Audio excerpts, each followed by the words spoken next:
ஒரு கிறிஸ்டின் இறந்துடுறாரு.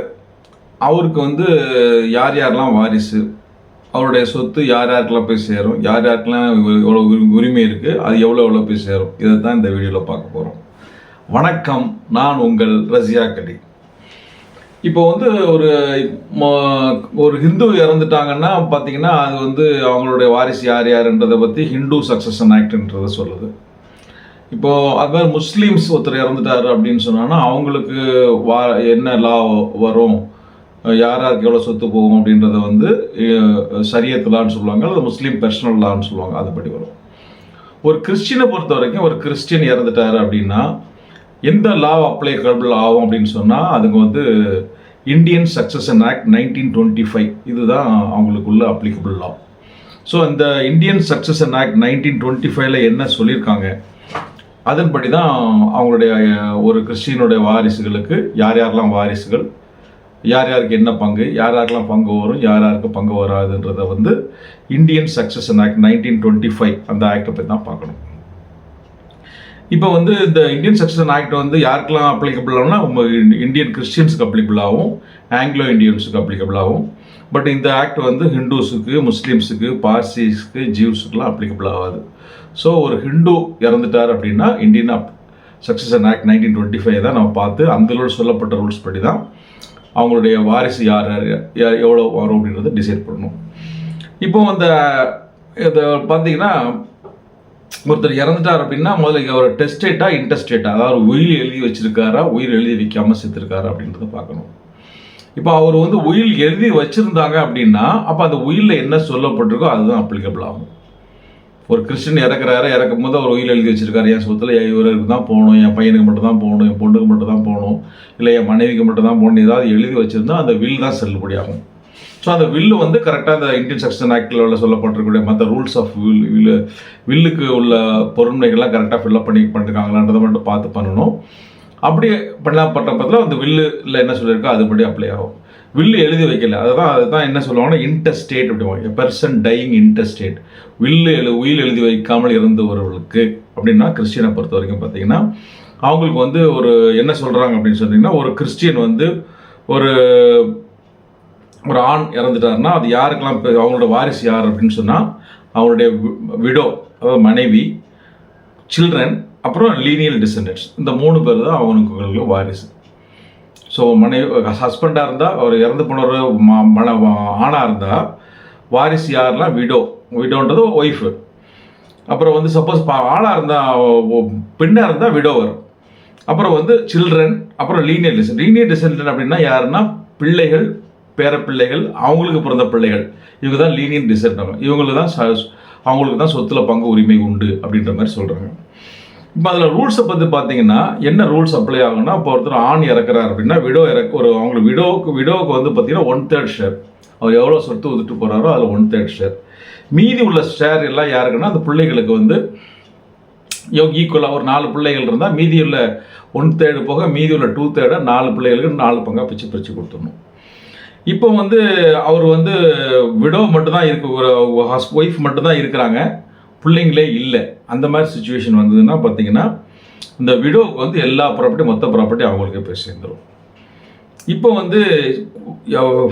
ஃபாதரும் இல்லை, மதரும் இல்லை, அப்போ பிள்ளைங்க மட்டும்தான் இருக்கிறாங்க அப்படின்னு பார்த்தீங்கன்னா பிள்ளைகளுக்கு இடையில எல்லாருக்கும் ஈக்குவலாக சொத்து போய் சேரும். இதுதான் இப்போ யாராவது பிள்ளை இறந்துட்டான் அப்படின்னு சொன்னால் அந்த பையனுக்குள்ள, அந்த பிள்ளைக்குள்ள ஷேரு அவங்களுக்கு பிறந்த பிள்ளைகளுக்கு பங்கு விட்டு பண்ணணும். உதாரணத்துக்கு ஒரு 4 பிள்ளை இருக்காங்க, 4 பிள்ளையில் ஒருத்தர் இறந்துடுறாரு, அப்போ 4 பங்காக வச்சு இந்த 3 பிள்ளை உயிரோடு இருக்கவங்களுக்கு 3 பங்கு, ஒவ்வொரு பங்கு போயிடும். இன்னொரு பங்கு இந்த இறந்து போன பையனுடைய வாரிசுகளுக்கு போய் சேரும். இதுதான் இந்துஸ் கிறிஸ்டியன் லா பொறுத்த வரைக்கும் உள்ள ரூல்ஸ். இப்போ சக்சஸர் ஃபீமேல், ஒரு பெண் இறந்துட்டாங்க அப்படின்னு சொல்லி பார்த்தீங்கன்னா அவங்களுக்கு வாரிசு டீட்டெயிலாக பார்க்கணும் அப்படின்னு சொன்னால் husband, children, grandchildren, so அவங்க தான் வாரிசு. இப்போ அதில் என்ன பண்ணால் ஹஸ்பண்டுக்கு 1/3 போகும், மீதி 2/3 சில்ட்ரனுக்கோ, சில்ட்ரன் யாராவது இறந்துருந்தால் அவங்களுடைய குழந்தைகளுக்கு போய் சேரும். அடுத்தது பார்த்தீங்கன்னா if no widow or husband, விடோவும் இல்லை, ஹஸ்பண்டும் இல்லை, சில்ட்ரனும் இல்லை, அப்படின்ற மாதிரி ஒரு நிலைமை இருந்ததுன்னா அப்போ என்ன ஆகும்னா ப்ராப்பர்ட்டி எந்த ஆர்டரில் ஃபாலோ பண்ணோம்னா ஃபஸ்ட் ஆப்ஷன் வந்து ஃபாதருக்கு போகும். ஃபாதர் இல்லை அப்படின்னா மதர், பிரதர், சிஸ்டர் இவங்களுக்கு ஈக்குவலாக போய் சேரும்.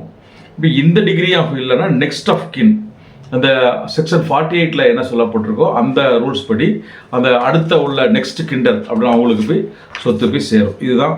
இப்போ அவங்களும் இல்லை, சொந்தக்காரங்களே இல்லை அப்படின்ற மாதிரி பட்சத்தில் கடைசியாவது இந்த ப்ராப்பர்ட்டி வில் எஸ்சி டு கவர்மெண்ட், அது கவர்மெண்ட்டுக்கு சொந்தமாயிடும். ஸோ வாரிசே இல்லாமல் ஒரு கிறிஸ்டின் இறந்துட்டாருன்னா சொத்து யாருக்கு போய் சேரும்னா கவர்மெண்ட்டுக்கு போய் சேரும்.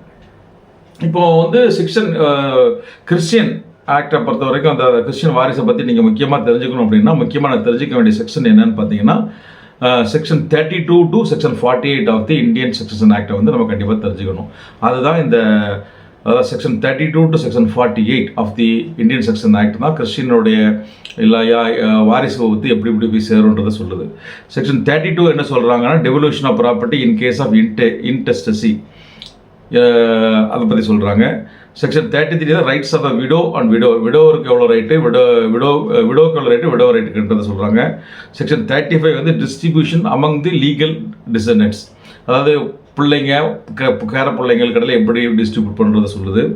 செக்ஷன் 36 to செக்ஷன் 49 வந்து பார்த்தீங்கன்னா டிஸ்டன்ட் கிண்டர், அது கிண்டர் அதாவது இந்த லீனியர் டிசெண்டை தவிர இல்லாமல் சமயத்தில் உள்ள டிஸ்டன்ட் கிண்டர் அதாவது ரிலேஷன்ஷிப் உள்ளவங்களுக்கு எப்படி போய் சேருன்றதை சொல்லுது. மாமா மச்சான் மற்றது தாத்தா பேரன் அப்படின்னு அவங்களுக்கு மட்டும் இருந்தாங்கன்னா முதல்ல சொல்லாதவர்கள் இருந்தாங்கன்னா அவங்களுக்கு போய் சேர்றதை பற்றி உள்ளது. செக்ஷன் 41 and 42 வந்து என்ன சொல்லுதுன்னா rights of the brother and sister and the descendants அதை பற்றி சொல்லுது. செக்ஷன் 48 என்னதுன்னா distribution when no lineal descendant இல்லைன்னா என்ன பண்ணுன்றதை பற்றி சொல்லுது. ஸோ இதை பற்றி டீட்டெயிலாக இன்னொரு வீடியோவில் பார்ப்போம்.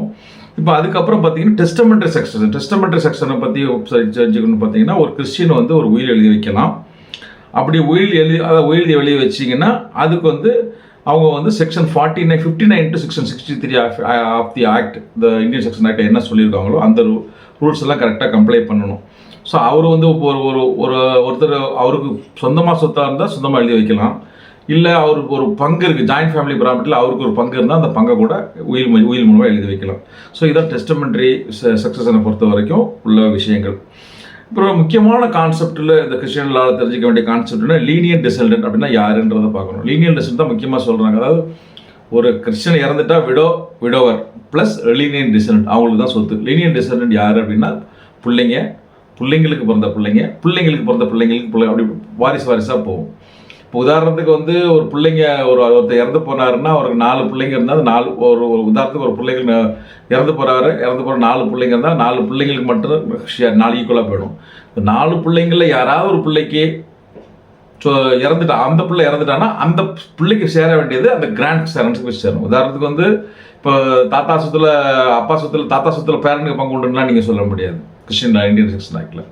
இப்போ வந்து அப்போ ஒரு 4 பிள்ளை இருக்காங்க, 4 பிள்ளை இருந்தால் 4 பிள்ளைகளுக்கும் பிள்ளைங்க இருக்காங்க. இப்போ பேர பிள்ளைங்களும் இருக்காங்கன்னா பேர பிள்ளைக்கு சொத்து வருமானா பேர பிள்ளைக்கெலாம் சொத்து வராது. பிள்ளைங்களுக்கு அப்பா இருந்தாங்கன்னா அப்பாவுக்கு தான் சொத்து வரும், அம்மா இருந்தால் அம்மாவுக்கு தான் சொத்து வரும். அவங்க இல்லைன்னா அவங்களுக்கு சேர வேண்டிய சொத்து அவங்க கீழே உள்ளவங்களுக்கு போகும். அப்புறம் வந்து பெர் ஸ்ட்ரைப்ஸ் பெர் காப்பிட்டா அப்படின்ற ஒரு கான்செப்ட் இருக்குது. பெர் ஸ்ட்ரைப் பெர் காப்பிட்டா அப்படின்ற என்னென்னா ஒவ்வொரு தலைக்கும் உள்ளது தான் பெர் காப்பிட்டா. பெர் ஸ்ட்ரைப்னா ஒவ்வொரு வாரிசு, அதாவது வந்து ஒவ்வொரு லீனியல் ஒரு குரூப் அந்த ட்ரீ லீஃப் சொல்லணும் இல்லையா, அதுதான் அந்த உடைய இது. அதை பற்றி நம்ம டீட்டெயிலாக இன்னொரு வீடியோவில் பார்ப்போம். அப்புறம் வந்து டாக்ட்ரின் ஆஃப் ரெப்ரசன்டேஷன். கிறிஸ்டியன் லாவை பொறுத்த வரைக்கும் முக்கியமாக தெரிஞ்சுக்கணும். லீனியர் டிசெண்டன்ட் என்னன்றது தெரிஞ்சுக்கிட்டீங்க, பெர் ஸ்ட்ரைப்ஸ் பெர் கேபிட்டான்றதையும் தெரிஞ்சுக்கிட்டீங்க. டாக்ட்ரின் ஆஃப் ரெப்ரசன்டேஷன்ற ஒரு கான்செப்ட் இருக்குது. அதாவது வந்து இப்போ ஒருத்தர் இறந்துட்டாரு அப்படின்னா அவங்களுடைய பிள்ளைகள்லாம் வந்து அவங்கள ரெப்ரசன்ட் பண்ணுவாங்க. உதாரணத்துக்கு ஒரு 2 பிள்ளை இருக்கான், அதில் ஒருத்தர் இறந்துட்டான்னா அவன் இறந்து போனோட பிள்ளைங்க வந்து he will be representing the deceased father. அப்புறம் எஸ்சீட் அப்படின்றது ஒரு கான்செப்ட் இருக்குது. அதாவது பிள்ளை வாரிசே இல்லாத சமயத்தில் ப்ராப்பர்ட்டி வந்து it will goes to government. So இதான் டாக்டர் ஆஃப் எஸ்சீட். இதை தவிர நீங்கள் முக்கியமாக தெரிஞ்சிக்க வேண்டிய ஒரு சில விஷயங்கள் கிறிஸ்டியன் லாவை பொறுத்தவரைக்கும் தெரிஞ்சிக்க வேண்டிய விஷயங்கள் என்னென்னு பார்த்தீங்கன்னா வில்லை வந்து ரெஜிஸ்டர் பண்ண வில்லு தான் செல்லுமா, அன்ரிஜிஸ்டர் பண்ண வில்லு செல்லாதா அப்படின்ற ஒரு கொஸ்டின் ரைஸ் பண்ணிங்கன்னா அது ரெஜிஸ்ட்ரேஷன் பண்ணி தான் இருக்கணுன்றது இல்லை. பட் ரெஜிஸ்ட்ரேஷன் பண்ணியிருந்தால் that will holds good. So ஒரு நாளைக்கு இப்போ எந்த ஒரு வில்லாக இருந்தாலும் அடுத்த கட்டமாக அதை தூக்கிட்டு ப்ரொவைட் பண்ணணும். ப்ரொவைட் பண்ண அப்புறம் தான் அந்த வில்லுக்கு உள்ள உயிர் வரும். ஸோ அந்த காரணத்தில் அது ஜெனுனஸ் ஆஃப் வில்லை வந்து ஒரு ரெஜிஸ்ட்ரேஷன் ஆஃபீஸில் போய் ரெஜிஸ்ட்ரேஷன் பண்ணியிருந்தா அதுக்கு வந்து அந்த கோர்ட்டில் வந்து அதை ப்ரொடியூஸ் பண்ணி அது ப்ரொவைட் வாங்குறதுன்றது ஒரு ஈஸியான விஷயமா இருக்கும். அதுக்காக ரெஜிஸ்ட்ரேஷனே பண்ணலன்னா கூட அந்த வில்லு செல்லும். அப்போ அந்த என்னென்ன கொஸ்டின் வந்து அந்த சமயத்தில் உண்மையில் அவர் தான் எழுதினாரா இல்லையா, அது அவர் கையெழுத்தானா அப்படின்றதெல்லாம் வந்து நிரூபிக்க வேண்டிய கடமை இருக்கும். அதுக்கு வந்து அதிகப்படியான ஒரு எஃபர்ட் எடுத்து நிரூபிக்க வேண்டிய ஒரு கட்டாயப்படணும். அப்புறம் வந்து பார்த்தீங்கன்னா disputes over the share when the childrens are illegitimate. ஒரு கிறிஸ்டியன் லாவை பொறுத்த வரைக்கும் லெஜிட்டிமேட் குழந்தைங்களுக்கு தான் சொத்து சேருமே தவிர இல்லெஜிட்டிமேட் குழந்தைங்களுக்கு வந்து சொத்து சேராது. அதுதான் இந்த இதில் வந்து அவங்களுக்கு வந்து சக்சஷன் வந்து அவங்களுக்கு கிடையாது. அப்புறம் வந்து marriage under other religious laws may create confusion, uniformity of status is record. இப்போ வந்து ஒரு கிறிஸ்டின் லா அப்ளை பண்ணால் கிறிஸ்டின் மேரேஜ் பண்ணியிருந்தால் தான் இந்த இந்தியன் செக்ஷன் ஆக்டே வரும். இப்போ அதில் வந்து காம்ப்ளிகேட்டடாக வந்து அவங்க வந்து கன்வர்ஷன் ஆகி ஹிந்து மேரேஜ் பண்ணாங்க, இல்லை முஸ்லீம் மேரேஜ் பண்ணாங்க, இன்டர்காஸ்ட் மேரேஜ் பண்ணாங்க அப்படின்ற மாதிரி வந்ததுன்னா அதுக்கு தகுந்த மாதிரி எல்லாம் வந்து அந்த மாதிரி சுச்சுவேஷனில் என்ன லா அப்ளைக்கபிள் ஆகும் அப்படின்றத நம்ம டிசைட் பண்ண வேண்டிய ஒரு சூழ்நிலை இருக்குது. ஸோ அது மொத்தமாக சொல்ல போகணுன்னு சொன்னால் கிறிஸ்டியன்ஸை பொறுத்த வரைக்கும் அவங்களுக்கு வாரிசுகள் ஒழுங்கான பிள்ளைகள் இருந்தாங்கன்னா பிரச்சனை இல்லை. அப்படி இல்லாத சமயத்தில் அவங்க வந்து தன்னோட ப்ராப்பர்ட்டி தனக்கு அப்புறம் தனக்கு ப்ராப்பர்ட்டி இவங்களுக்கு தான் போய் சேரணும் அப்படின்னு நினச்சாங்கன்னா ஒரு உயில் எழுதி வைக்கிறது நல்லது. ஏன்னா வந்து ஒரு ஹஸ்பண்ட் இருந்தாங்கன்னா ஒய்ஃபுக்கு 1/3 போகுது, மீதி பிள்ளைங்களுக்கு ஈக்குவலாக போகுதுன்ற மாதிரி இருக்குது. இப்போ ஒய்ஃப் தான் இருந்ததுன்னா ஹஸ்பண்டுக்கு ஒரு 1/3 போகுது, மீதி பிள்ளைங்களுக்கு போகுதுன்ற மாதிரி இருக்குது. இதை தவிர இப்போ நீங்கள் வந்து ஸ்பெசிஃபிக்காக இப்போ இந்த ப்ராப்பர்ட்டி இவங்களுக்கு தான் போகணும், இவங்களுக்கு தான் போகணும், இந்த பையனுக்கு தான் போகணும், அந்த பொண்ணுக்கு தான் போகணும் அப்படின்ற மாதிரி நினச்சிங்கன்னா அதுக்கு ஒரு நல்ல லாயரை கன்சல்ட் பண்ணி ப்ராப்பராக டாக்குமெண்ட் போட்டுக்கிறது நல்லது. இப்போ நம்ம ஏற்கனவே சொன்னால் இது ரெலவெண்ட் செக்ஷன் இப்போ எந்த section 32 to section 49 of Indian section act தான் கிறிஸ்டியன் லாவை பொறுத்த வரைக்கும் அப்ளிகபிள் ஆகும் அப்படின்றத சொன்னோம். அது செக்ஷன் 32 to செக்ஷன் 49 என்ன சொல்லுதுன்றதை ஒரு லைட்டாக ப்ரீஃபாக பார்க்கலாம். செக்ஷன் 32 பொறுத்த வரைக்கும் devolution of the property in case of interstate succession. So ஒருத்தர் உயில் எழுதி வைக்காமல் பிறந்துட்டான்னா இந்த சட்டத்தில் சொல்லப்பட்ட இந்த இந்தியன் செக்ஷன் ஆக்டில் சொல்லப்பட்ட இந்த பிரிவுகள் படி தான் கிறிஸ்டினை பொறுத்த வரைக்கும் சக்சஷன் நடக்கும் அப்படின்னு சொல்லியிருக்காங்க. செக்ஷன் 33 பொறுத்த வரைக்கும் பார்த்தீங்கன்னா ரைட்ஸ் ஆஃப் த விடோவை பற்றி சொல்லியிருக்காங்க. ரைட்ஸ் ஆஃப் த விடோ பார்த்தீங்கன்னா விடோவுக்கு வந்து அவங்களுக்கு வந்து 3 ஆப்ஷன் இருக்குது. ஒன்று வந்து அவங்க பிள்ளைங்களை விட்டுட்டு போனால், ஒரு ஹஸ்பண்ட் வந்து பிள்ளையை விட்டுட்டு போனால் அவங்களுக்கு வந்து எவ்வளோ ஷேர் பிரிச்சுன்னா 1/3 ஷேர் வரும், மீதி 2/3 ஷேர் பிள்ளைங்களுக்கு போய் மொத்த பிள்ளைங்களுக்கு வரும். இப்போ அது மாதிரி அவங்களுக்கு வந்து பிள்ளைங்களே இல்லை, பிள்ளைங்களே இல்லாமல் இப்போ நோ பிள்ளைங்க இல்லை, பேர பிள்ளைங்க இல்லை, கொள்ளு பேர இல்லை அப்படின்ற மாதிரிலாம் இல்லை அப்படின்னா நோ லீனியர் டிசெல்டன்ட் அப்படின்ற மீனிங் என்னென்னா பிள்ளைங்களுக்கு பிறந்த பிள்ளைங்க அப்படி கீழே போய்கிட்டே இருக்கிறதா மொத்தமாக போகிறது தான் லீனியர் டிசெண்டன்ட். ஸோ அந்த மாதிரி யாருமே இல்லை அப்படின்ற மாதிரி வந்ததுன்னா பட் அதர் லீகல் பேரண்ட்ஸ் இருக்காங்க, கூட பிறந்தவங்க இருக்கிறாங்க, அந்த மாதிரி ஒரு சுச்சுவேஷன் வந்ததுன்னா விடோவுக்கு வந்து ஹாஃப் ஷேர் போகும், மீதி ஹாஃப் ஷேர் வந்து யாருக்கு போகணும்னா அந்த பேரண்ட்ஸு சிப்ளிங்ஸ் அவங்களுக்கு போகும். இப்போ வந்து லீனியல் டிசல்ட்டும் இல்லை, கிண்டர்டும் இல்லை. அதாவது வந்து ஏற்கனவே சொன்ன இந்த கிண்டர் யாரான்ற முதல் லிஸ்ட்டில் சொன்னோம் இல்லையா, அவங்களும் இல்லை அப்படின்னா விடோவுக்கு வந்து மொத்த ப்ராப்பர்ட்டியும் சேரும். இதுதான் வந்து செக்ஷன் 33 சொல்லப்பட்ட ஒரு சாராம்சம். இதே ரூல் தான் வந்து ஒரு கணவனுக்கும் அப்ளை ஆகும். ஒரு லேடியாக இருந்து லேடி கணவனாக இருந்து லேடி சொத்து விட்டுட்டு போயிருக்காங்க, அப்போ கணவர் மட்டும்தான் இருக்கிறாருன்னா, கணவர் இது மாதிரி இருந்தாங்கன்னா இப்போ லேடிஸுக்கு என்ன ஒய்ஃப் விடோவுக்கு என்ன ரூல் அப்ளிகபிளோ அதே தான் அப்ளிகபிள் ஆகும். அப்புறம் செக்ஷன் 34 பார்த்தீங்கன்னா where the interstate has left no lineal டிசல்ட், குழந்தை லீனியல் டிசல்ட்டே இல்லை அந்த மாதிரி அப்படின்றத பற்றி பார்க்கணும்னா அதுக்கு வந்து section 35 38 of the act applicable ஆகும் அப்படின்றது 34 சொல்லியிருக்காங்க. செக்ஷன் 35 என்ன சொல்லியிருக்காங்கன்னா rights of the children and descendants. இப்போ வந்து குழந்தைங்களுக்கு பிறந்த குழந்தைங்களுக்கு எப்படி சொத்து அப்ளிகபிள் ஆகும் அப்படின்னு சொன்னால் குழந்தைங்களை பொறுத்த வரைக்கும் ஈக்குவல் ஷேருக்கு அப்ளிகபிள் ஆகும். அப்புறம் வந்து யாராவது ஒரு குழந்தை இறந்துருந்தாங்கன்னா அந்த குழந்தைக்கு சேர வேண்டிய சொத்து வந்து டாக்டர் ஆஃப் ரெப்ரசன்டேஷன் அடிப்படையில் அவங்களுக்கு என்ன ஷேர் உண்டோ அது அவங்களுடைய குழந்தைங்களுக்கு போய் சேரும். உதாரணத்துக்கு 2 பையன் இருக்கான், 2 பையில ஒரு பையன் இறந்துட்டான் அப்படின்னா அப்போ வந்து ஒரு பையன் இருக்கிறவனுக்கு பாதி ஷேர் போயிடும், இன்னொரு பாதி பையன் ஷேர் போய் இன்னொரு பையனுக்கு போயிடும், அவன் இல்லை. அப்போ அவருக்கு போக வேண்டிய ஷேர் அவருடைய குழந்தைகள் எத்தனை பேர் இருக்காங்களோ அவங்களுக்கு அந்த டாக்டர் ஆஃப் ரெப்ரசன்டேஷன் அடிப்படையில் போய் சேரும். இதுதான் செக்ஷன் 35 சொல்கிறாங்க. அப்புறம் செக்ஷன் 36 வந்து சைல்டு அப்படின்றதுக்கு மீனிங் என்னன்றதை சொல்கிறாங்க. சைல்டை பொறுத்த வரைக்கும் சைல்டுன்றது வந்து தட் ஆல்சோ இன்க்ளூட் என்வென்ட்ரி டா மிரே, அதாவது வந்து அம்மாவுடைய வயிற்றில் இருக்கிற குழந்தைகளுக்கு சொத்து உண்டு, அவங்களும் குழந்தைகளாக தான் கருதப்படும். ஸோ ஒரு குழந்தை வயிற்றில் இருந்ததுன்னா அவங்களுக்கும் அது ஈக்குவல் ஷேர், அதுக்குள்ள குழந்தைன்ற பொருளில் ஷேர் வரும்ன்றது தான் செக்ஷன் 36 சொல்கிறாங்க. அடுத்தது பார்த்தீங்கன்னா இப்போ நம்ம வந்து இதை செக்ஷன் 36 பார்த்துட்டோம். 37 என்ன சொல்லுது அப்படின்னு சொல்லி பார்த்தீங்கன்னா ரூல்ஸ் ஃபார் டிஸ்ட்ரிபியூஷன் அமங் கிண்டர்ன்ற ரிலேஷன் யாரெல்லாம் சொல்கிறாங்கன்னா ஃபாதர், மதர், பிரதர், சிஸ்டர், அவங்களாம் ஒரு லிஸ்ட்டு வந்து 8 பேர் சொல்கிறாங்க. ஸோ அவங்கள பொறுத்த வரைக்கும் ஸோ அதாவது ஒரு இறந்து போனவருக்கு மனைவி இல்லை, லீனியல் டிசன் குழந்தை, பையன், பேர குழந்தை கொள்ளுப்பேர் அப்படின்ற 2 பேரும் இல்லாத சமயத்தில் எப்படி ரூல் அப்ளிகபிள் ஆகுன்றது செக்ஷன் 37 சொல்கிறாங்க. அதில் ஃபஸ்ட்டு ஆளாக வர்றது ஃபாதர். ஸோ ஃபஸ்ட்டு ஃபாதர் வர்றாரு. ஸோ ஃபாதர் இருந்தால் ஃபாதர் என்டையர் செத்து போயிடும். ஃபாதர் இல்லை அப்படின்னா அதுக்கு அடுத்தது மதர், பிரதர், சிஸ்டர், இவங்க செகண்ட் கேட்டகரியில் வராங்க. ஸோ ஃபாதர் இல்லை அப்படின்னா மதரும் பிரதர் சிஸ்டர்ஸை வந்து அவங்களுக்கு ஈக்குவலாக ஷேர் பண்ணிப்பாங்க. அவங்களும் இல்லைன்னா children of brother sisters, so brother சிஸ்டரோட சில்ட்ரன் வந்து அவங்க ஈக்குவலாக ஷேர் பண்ணிப்பாங்க. அவங்க இல்லைன்னா கிராண்ட் பேரண்ட்ஸ், அப்பாவோட அப்பா, அவங்களுக்கு அவங்களுக்கு கிராண்ட் பேரண்ட்ஸ்ன்ற சொல்கிறதுல அப்பா, பாட்டி, தாத்தா 2 பேருக்கும் சொத்து வரும். அவங்களும் இல்லாத சமயத்தில் அங்கிள்ஸ் ஆண்ட்ஸ் அவங்களுக்கு வரும். அவங்களும் இல்லைன்னா children of uncles and aunts வரும். அவங்களும் இல்லைன்னா கிரேட் பேரண்ட்ஸ் வரும். அவங்களும் இல்லைன்னா children of great uncles and great aunts. So இதுதான் வந்து கிண்டர்ன்றவங்க வந்து இந்த 8 பேர் சொல்கிறாங்க. இவங்களுக்கு வந்து இந்த ஆர்டரில் சப்போஸ் பையன் ஹஸ்பண்ட் இல்லை, ஒய்ஃப் இல்லை, பிள்ளைங்களே இல்லை, பேர பிள்ளை, அது கொள்ளு பேர் அப்படி யாருமே இல்லைன்னா இந்த கிண்டர்ன்ற வரும். இந்த கிண்டர்ன்ற ஆர்டர் வந்து இதான் ஃபாதர், இந்த சொன்ன வந்து 8 பேர், இந்த 8 வரிசையில் இருக்கும். ஃபஸ்ட்டில் உள்ளவங்க ஃபஸ்ட் ப்ரியாரிட்டி, அதுக்கு இல்லைன்னா அடுத்தது அதை தான் சொல்கிறாங்க. ஸோ இதை தான் செக்ஷன் 1388 வந்து order of succession among kindred என்ன சொல்ல வராங்கன்னா, succession proceeds by degree of kindred starting from the nearest to remote. The nearest relatives excludes more distant. So முன்னாடி உள்ள லைனில் உள்ளவங்க பின்னாடி உள்ளவங்கள எக்ஸ்க்ளூட் பண்ணுவாங்க. ஸோ அது ஃபஸ்ட் டிகிரியில் இருக்கிறவங்க உயிரோடு தான் 2வது டிகிரி 3வது டிகிரி உள்ளவங்க சொத்து சேராது. ஸோ ஃபஸ்ட் டிகிரி இல்லை 2வது டிகிரியில் உள்ளவங்க இருந்தாங்கன்னா அவங்க 2வது டிகிரி சொத்து போகும், மீதி உள்ளவங்களுக்கு போகுது. இதுதான் செக்ஷன் 38 சொல்கிறாங்க.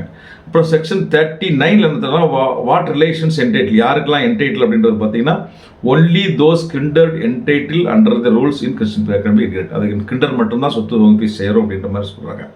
செக்ஷன் 40 பொறுத்த வரைக்கும் மோட் ஆஃப் கம்ப்யூட்டிங் கிண்டர், சொத்தை கிண்டர்களை எப்படி சொத்தை பிரிக்கணும் அப்படின்னு சொல்றது பார்த்தீங்கன்னா degrees are counted upward from intestate in the common ancestor and then downward to the claimant. So first priority அப்வர்டில் கால்குலேட் பண்ணணும், அப்புறம் 2வது டவுன்வர்டில் கால்குலேட் பண்ணணும். கிளைமேட்டை பொறுத்த வரைக்கும் டவுன்வர்டில் கால்குலேட் பண்ணணுன்ற மாதிரி சொல்கிறாங்க. செக்ஷன் 41 பொறுத்த வரைக்கும் பார்த்தீங்கன்னா brothers and sisters and their children, அப்படி அவங்கள பொறுத்த அப்படி இது மாதிரி இருந்ததுன்னா if no parents the estate goes equally to the brothers and sister. If any sibling is deceased, their children take their parents' share. அதாவது வந்து ஃபாதர் மதர் இல்லாத சமயத்தில் பிரதர்ஸ் சிஸ்டர் இருந்தாலும் அவங்களுக்கு ஈக்குவலாக போகும். யாராவது பிரதரோ யாராவது சிஸ்டரோ இறந்துருந்தால் அவங்களுடைய ஷேர் வந்து அவங்களுடைய பிள்ளைகளுக்கு போய் சேரும்.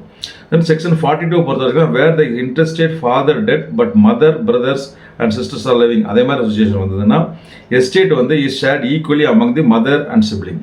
ஸோ ஃபாதர் இறந்துருந்தாங்கன்னா மதர் பிரதர் சிஸ்டர் இருந்தாங்கன்னா அவங்களுக்கு ஈக்குவலாக அப்ளை ஆகும் அப்படின்றது செக்ஷன் 42 சொல்கிறாங்க. செக்ஷன் 43 பொறுத்த வரைக்கும் where the intestate father dead and no brother sister and child of any யாருமே இல்லை அப்படின்ற மாதிரி சுச்சுவேஷன் வந்ததுன்னா சொத்து என்ன ஆகும்னு சொன்னால் கவர்மெண்ட்டுக்கு போயிடும். இதுதான் வந்து செக்ஷன் 43 சொல்லப்பட்ட சாராம்சம். செக்ஷன் 44 என்ன சொல்கிறாங்கன்னா where the intestate father and mother dead but children of them living, அந்த மாதிரி சுச்சுவேஷன் என்ன ஆகும்னு சொன்னோன்னா estate goes equally to the brother and sister if any deceased the children take the parents share. So இப்போ இந்த மாதிரி சமயத்தில் வந்து பார்த்தீங்கன்னா பிரதர் சிஸ்டர் ஈக்குவலாக போயிடும். அந்த யாராவது பிரதராக சிஸ்டர் இறந்துருந்தால் அவங்களுடைய பங்கு தான் அவங்களுடைய குழந்தைங்களுக்கு போய் சேரும். செக்ஷன் 45 பொறுத்த வரைக்கும் father and mother and brother sister and the children அது மாதிரி இருந்தாங்கன்னா இஃப் நோ க்ளோசர் ஹேர்ஸ் யாருமே இல்லை, க்ளோசர் ஹேர் வேறு யாரும் இல்லைன்னா எஸ்டேட் வந்து ஷேர் ஈக்குவலாக ஷேர் பண்ணுவாங்க. யாருக்கு இடையிலன்னா father's father, that is father's ஃபாதர்ன்றது கிராண்ட் ஃபாதர், ஃபாதர்ஸ் மதர் அதாவது grandmother, uncle and children of the deceased uncles and aunt. இதுதான் செக்ஷன் 45ல சொல்லப்பட்ட ஒரு விதிமுறைகள். செக்ஷன் 46 என்ன சொல்கிறாங்கன்னா, where the father's father is living but no child of the intestate father. அப்படி அதே மாதிரி சுச்சுவேஷன் இருந்தால் எஸ்டேட் வந்து மொத்தமாக யாருக்கு போனால் ஃபாதர்ஸ் ஃபாதருக்கு மட்டுமே போய் சேரும் அப்படின்னு சொல்கிறாங்க. செக்ஷன் 47 பொறுத்த வரைக்கும் பார்த்தீங்கன்னா, where the no heir is entitled under the foregoing provision. Estate வந்து இந்த மேலே உள்ள யாருமே இல்லை அப்படின்ற மாதிரி போனால் அதை வந்து நியரஸ்ட் கிண்டருக்கு போய் வேற இதில் சொல்லப்படாத நியரஸ்ட் கிண்டருக்கு வந்து சொத்து போய் சேரும்னு சொல்கிறாங்க. செக்ஷன் 48 பொறுத்த வரைக்கும் பார்த்தா division of the share in up to which children to which deceased child of the estate would have been entitled. இந்த மாதிரி சுச்சுவேஷன் வந்து பார்த்தீங்கன்னா, child of any predeceased child shall take that child share per stirpes equally among themselves. So யாராவது children குழந்தைகள் இறந்து போயிட்டாங்கன்னா அவங்களுடைய பங்கு போக வேண்டிய பங்கு வந்து அவங்களுக்குள்ள குழந்தைகளுக்கு போய் ஸ்ட்ரைப்ஸ்ன்ற அடிப்படையில் போய் சேரும். கடைசியாக செக்ஷன் 49 என்ன சொல்கிறாங்கன்னா, division of the share of the predeceased child of the state leaving lineal descendant. அதாவது லீனியல் டிசெண்டன்ட்டில் விட்டுட்டு போன ஒரு ப்ரெடிசஸ் சன்னு கூட ரூல் அப்ளை இப்படி இந்த மாதிரி வரும்னு சொன்னோன்னா இந்த சேம் 48ல சொன்னபடி செக்ஷன் தான் வரும். ரெப்ரசன்டேஷன் ரூல் அப்ளை பண்ணுவோம். Grandchildren inherit the deceased parent child. அதாவது கிராண்ட் சில்ட்ரன் வந்து அவங்க அப்பாவுடைய ஷேரை வந்து பிக்கி சேரும். இதுதான் வந்து இந்த இந்தியன் செக்ஷன் ஆக்டில் சொல்லப்பட்ட ஒவ்வொரு செக்ஷன்லையும் சொல்லப்பட்ட ஒரு விளக்கமான ஒரு சுருக்கமான ஒரு விளக்கம் அப்படின்றத சொல்லலாம். ஸோ இதை கிறிஸ்டின் லாவை பொறுத்த வரைக்கும் இதுதான் வந்து லா ஆஃப் சக்சஷன். கிறிஸ்டினை பொறுத்த வரைக்கும் லா ஆஃப் சக்சஷன் எப்படி வரும்ன்றதை இந்த வீடியோ திருப்பி இன்னொரு தடவை போட்டு பார்த்தீங்கன்னா உங்களுக்கு என்ன ஒரு சந்தேகமாக இருந்தாலும் அது வந்து உங்களுக்கு முழுமையாக புரியும் என்று நினைக்கிறேன். தொடர்ந்து நம்ம சேனலில் பாருங்கள். ரஷ்யாக் சட்டம் அறிவோம் என்ற சேனலும் ரஷ்யாக் லா டியூப் என்ற சேனலும் இருக்குது. இதில் ஏராளமான வீடியோக்கள் இருக்குது. அந்த உங்களுக்கு எந்த சப்ஜெக்டில் டவுட் இருந்தாலும் நம்ம சேனல் ஓப்பன் பண்ணி அதுக்குள்ளே உள்ள வீடியோஸை பார்த்து உங்களுடைய சந்தேகங்களை தீர்த்துக்குங்க. அதையும் தாண்டி உங்களுக்கு ஏதாவது பர்சனலாக டவுட்ஸோ ஏதாவது இருந்ததுன்னா அதுக்கு வந்து நீங்கள் என்னோடய நம்பருக்கு கான்டாக்ட் பண்ணுங்கள். இஃப் டைம் ஸோ பெர்மிட்ஸ் உங்களுக்கு ஃபோன்லேயோ இல்லை நேர்லேயோ உங்களுக்கு தேவையான ஆலோசனைகளை சட்ட ஆலோசனைகளை கொடுக்குறேன். If time so permits. அடுத்த நல்ல ஒரு டாப்பிக்கில் உங்களை சந்திக்கிறேன். அதுவரை உங்களிடமிருந்து விடைபெறுவது உங்களில் ஒருவன் ரஷ்யாக் அலி. நன்றி, வணக்கம்.